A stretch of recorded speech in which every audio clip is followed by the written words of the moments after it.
મંચ પર સ્ટેજ ઉપર ઉપસ્થિત મહાનુભાવો, સરપંચશ્રી તથા ગામજનો, નાગરિકો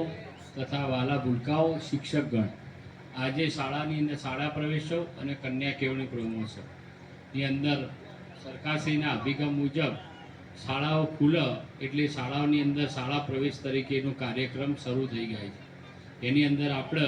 બાળવાટિકાઓની અંદર 15 જણનો આજે નવો પ્રવેશ આપવામાં આવ્યો છે અને ધોરણ 9ના વિદ્યાર્થીઓ એ હાઈસ્કૂલની અંદર શાળા પ્રવેશ તરીકે એમનો આપવામાં આવ્યો છે કાર્યક્રમ। વારા પ્રાથમિક શાળાની અંદર જે વિદ્યાર્થીઓ ભણવામાં આવે છે એના માટે એક હાઈસ્કૂલ મંજૂર કરવામાં આવી છે। એટલે શાળા પ્રાથમિક શાળાની અંદર હાલ હાઈસ્કૂલની અંદર શિક્ષક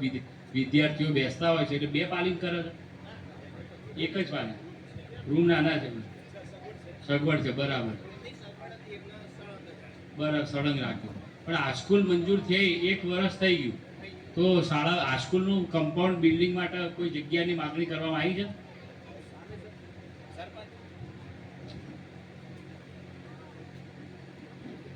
હા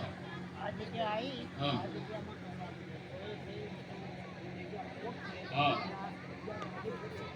બરાબર નહીં પછી આ શું છે કોઈ ખેડા વાળેલો છે,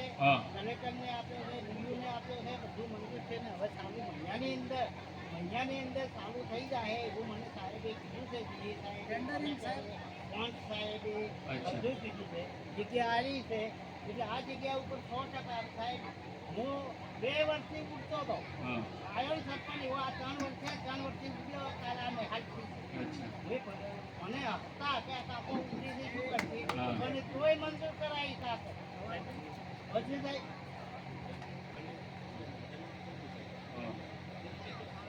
ના થાય લાગી દીધી કે મિલોનમાં થાય ભેટ મંજૂર કરી છે હવે વધારવા શું દેવાય પાછું ખૂબ સરસ કરવામાં આવ્યું છે। સરપંચશ્રી દ્વારા જ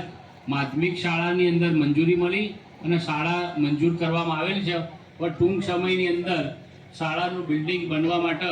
સરપંચશ્રી દ્વારા ખૂબ પ્રયત્નો સરસ કરવામાં આવ્યા છે અને ગામજનોના બાળકો ભણવા માટે વિકાસના કામ માટે સરપંચશ્રીએ ખૂબ પ્રગતિ કરવામાં આવી છે।